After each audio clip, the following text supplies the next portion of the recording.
তো আজ ছোট্ট একটা ভিডিও তোমাদের সাথে শেয়ার করা যাক। জানি না এই ব্লগ বানানোর ভূতটা মাঝের মধ্যেই আমার মাথায় চলে আসে, আর আমার কাজের ভিডিও তোমাদের সাথে শেয়ার করতে খুব ভালো লাগে।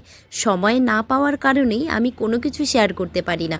তো আমরা বের হয়ে গেছি আজকে ব্রাইডের উদ্দেশ্যে, আর এখানে যাওয়ার সময় আমি কিন্তু ফুলও নিয়ে নিয়েছি।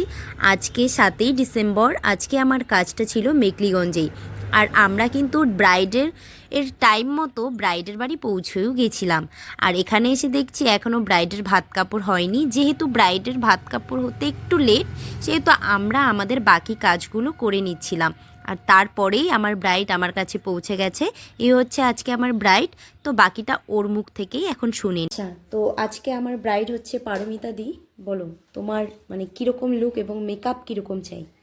শাড়িটা হবে বাঙালি টাইপ, মানে ঘোমটা দিয়ে তুমি যেটা বলছো, হ্যাঁ আমি এটা করে। তারপর চুলটা একটু কার্লি হবে সামনের দিকে করা, আর মেকআপটা সিম্পল হবে, নর্মাল বেশি মানে গর্জেসটা বেশি না, মানে স্কিন টোন অনুযায়ী তোমার ফেসটা যাতে বোঝা যায় যেরকম তোমার ফেস আছে।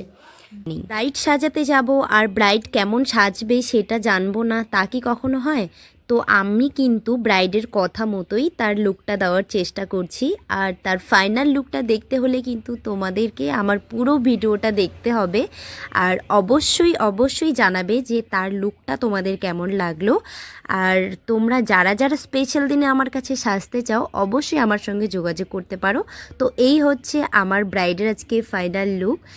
ওর তো আমার ব্রাইডের তো ভীষণ ভীষণ পছন্দ হয়েছে। এবার বাকিটা তোমরা জানাও তো এই রিসেপশন লুকটা আজকে তোমাদের কেমন লাগলো। এবার পারমিতা দি বলো তোমার সেজে কেমন লাগলো? ভালো, যা বলেছিলাম একদম মন মতো হয়ে গেছে। হয়ে গেছে? একদম তোমার মনের মতো হয়ে গেছে?